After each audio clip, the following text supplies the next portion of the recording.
Artificial intelligence ప్రపంచ వ్యాప్తంగా విభిన్న పరిశ్రమల్లో విప్లవాత్మక మార్పులు తెస్తోంది. ఇప్పటికే ఐటీలో చాలా మార్పులు తీసుకొచ్చింది ఏఐ. అంతేకాకుండా ప్రభుత్వ పాలన విధానాల్లో కూడా ఎంతో సహాయం చేస్తోంది. 100 మంది 100 రోజుల్లో చేసే పనిని ఒకే రోజులో ఫినిష్ చేస్తోంది ఏఐ. ఆరోగ్య సంరక్షణలోనూ కృత్రిమ మేధ ఎంతగానో తోడ్పడుతోంది. అధునాతన అల్గోరిథమ్స్, మెషిన్ లెర్నింగ్, విస్తారమైన డేటాను ఉపయోగించడం ద్వారా ఏఐ రోగి సంరక్షణను మెరుగుపరుస్తోంది, కార్యకలాపాలను క్రమబద్ధీకరిస్తోంది, వైద్య పరిశోధనను వేగవంతం చేస్తోంది.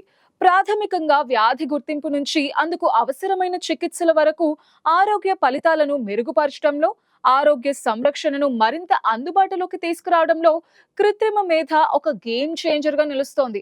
రీసెంట్ గా ప్రపంచంలోనే ఫర్ ద ఫస్ట్ టైం మానవ ప్రమేయం ఏ మాత్రం లేకుండా ఏఐ ఆధారిత కృత్రిమ సంతాన సాఫల్య విధానంలో ఒక బాలుడు మెక్సికోలోని వాదులహార నగరంలో జన్మించాడు.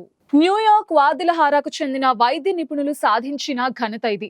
ప్రముఖ ఎంబ్రియాలజిస్ట్ డాక్టర్ జాక్వెస్ కోహెన్ నేతృత్వంలో మెక్సికోలోని కన్సీవబుల్ లైఫ్ సైన్సెస్ అనే బయోటెక్నాలజీ సంస్థ రూపొందించిన ఈ విధానం గురించి రీప్రొడక్టివ్ బయోమెడిసిన్ ఆన్లైన్ జర్నల్లో ప్రచురితమైంది.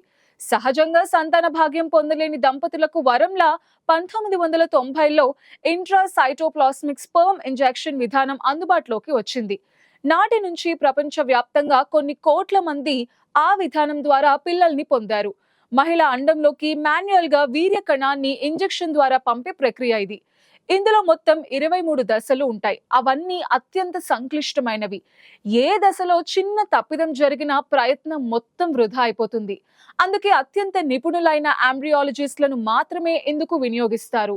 ఆ 23 దశలను మానవ ప్రమేయం లేకుండానే కృత్రిమ మేధ సహాయంతో డిజిటల్ కంట్రోల్ ద్వారా రోబోటిక్స్ తోని నిర్వహించే విధానాన్ని కన్సీవబుల్ లైఫ్ సైన్సెస్ నిపుణులు అభివృద్ధి చేశారు. ఇందులో భాగంగా నాణ్యమైన వీర్య కణాన్ని ఏఐ సహాయంతో ఎంపిక చేస్తారు. లేజర్ సహాయంతో దాన్ని కదలకుండా చేసి రిమోట్ డిజిటల్ కంట్రోల్ ద్వారా అండంలోకి చొప్పిస్తారు. మొత్తం 23 దశలను మనుషుల కన్నా ఖచ్చితంగా యంత్రాల ద్వారా నిర్వహించడానికి ఏఐ ఉపకరిస్తోంది. మెక్సికోకు చెందిన 40 ఏళ్ల మహిళ దాత అండాలతో ఈ విధానంలో గర్భం దాల్చి పండంటి మగబిడ్డకు జన్మనిచ్చింది. ఈ కొత్త విధానం సాంప్రదాయ కృత్రిమ సంతాన సాఫల్య విధానం తీరుతెన్నులనే మార్చేస్తోందని డాక్టర్ కోహెన్ అభిప్రాయపడ్డారు. కాగా ఈ ఏఐ ఆధారిత ఐసిఎస్ఐ నిర్వహణకు యంత్రాలకు పడుతున్న టైం 9 గంటల 56 నిమిషాలు. నిపుణులైన ఎంబ్రియాలజిస్టులకు ఇంతకన్నా తక్కువ టైమే పడుతుందని వైద్య నిపుణులు పేర్కొంటున్నారు. ఇదిలా ఉంటే ఆరోగ్య సంరక్షణకు ఏఐ ఎంతో సహకారం అందిస్తోంది. సాంప్రదాయ పద్ధతుల కంటే ముందుగానే మరింత ఖచ్చితంగా వ్యాధులను గుర్తించే సామర్థ్యం కలిగి ఉంటుంది ఏఐ. మెషిన్ లెర్నింగ్ నమూనాలతో x-ray reports, MRI, CT scans వంటి మెడికల్ ఇమేజింగ్ వ్యవస్థల ద్వారా మానవుల కంటే మెరుగ్గా వైద్య పరిస్థితులను విశ్లేషిస్తున్నాయి. మోమోగ్రామ్స్ లో రొమ్ము క్యాన్సర్ సంకేతాలను గుర్తించడానికి, కంటి స్కాన్స్ లో డయాబెటిక్ రెటినోపతిని మరింత ఖచ్చితత్వంతో గుర్తించడానికి ఏఐ వ్యవస్థలు అభివృద్ధి చేశారు. గుండె జబ్బులు, డయాబెటీస్ లేదా ఆల్జిమర్స్ వంటి పరిస్థితుల అవకాశాలను అంచనా వేయడానికి artificial intelligence electronic health records, variables, జన్యు ప్రొఫైల్స్ నుంచి డేటాను ప్రాసెస్ చేయగలదు. భవిష్యత్తులో తలెత్తే సమస్యలను ముందుగానే గుర్తించడం ద్వారా కృత్రిమ మేధ త్వరగా వైద్యులకు సమాచారం అందిస్తుంది. ఇది నిత్యం రోగులు వెచ్చించే చికిత్స ఖర్చులను తగ్గిస్తుంది. ఏఐ రోగులకు అనుగుణంగా రిపోర్ట్లను విశ్లేషించి చికిత్సలను సూచిస్తుంది. ఇది జన్యు సమాచారాన్ని కూడా అందిస్తుంది. దాంతో జీవనశైలి, వైద్య చరిత్రలు వంటి లార్జ్ డేటా సెట్లను విశ్లేషించి ఏఐ మెరుగైన చికిత్సలను అందించేందుకు సహాయం చేస్తుంది. ఫర్ ఎగ్జాంపుల్, ఏఐ అల్గోరిథమ్స్ రోగి జన్యు డిజైన్ ఆధారంగా నిర్దిష్ట క్యాన్సర్ చికిత్సలను సిఫార్సు చేయగలవు. కొత్త మందులకు రోగులు ఎలా స్పందిస్తారో అంచనా వేయడం ద్వారా కృత్రిమ మేధ ఆధారిత సాధనాలు ఔషధ అభివృద్ధికి సహాయపడతాయి.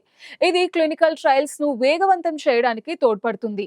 ఇది నిర్దిష్ట జనాభాకు మరింత ప్రభావవంతమైన మందులను రూపొందించడానికి ఫార్మా కంపెనీస్ కి హెల్ప్ అవుతుంది.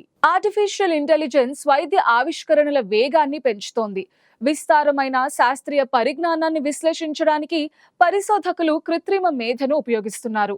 మానవులు కనుగొనడానికి సంవత్సరాలు పట్టే ఔషధ ఆవిష్కరణలో కృత్రిమ మేధ నమూనాలు, సమ్మేళనాలు ఎంతో తోడ్పడుతున్నాయి. దీనివల్ల కొత్త మందులను మార్కెట్లోకి తీసుకువచ్చే టైం అండ్ ఖర్చు గణనీయంగా తగ్గుతుంది. సంక్లిష్ట వ్యాధులను, వాటి పురోగతిని అర్థం చేసుకోవడానికి ఏఐ సహాయపడుతుంది. ఉదాహరణకు, పార్కిన్సన్ వంటి న్యూరో డిజనరేటివ్ పరిస్థితులు ఎలా అభివృద్ధి చెందుతాయో ఇది అంచనా వేయగలదు. ఆరోగ్య సంరక్షణలో కృత్రిమ మేధ ఎంతో తోడ్పాటు అందిస్తున్నప్పటికీ ఈ ఏఐ వ్యవస్థలు సున్నితమైన రోగి సమాచారంపై ఆధారపడతాయి. కాబట్టి డేటా గోప్యత ఒక ప్రధాన ఆందోళనగా ఉంది. పటిష్టమైన భద్రతను ఏర్పాటు చేయడం, ఈ విభాగంలో చట్టాలకు లోబడి నిబంధనలను పాటించడం చాలా ఇంపార్టెంట్. ఈ రంగంలో ఏఐ నమూనాల విశ్లేషణను జాగ్రత్తగా పర్యవేక్షించకపోతే ప్రమాదాలు జరిగే అవకాశం కూడా ఉంటుంది.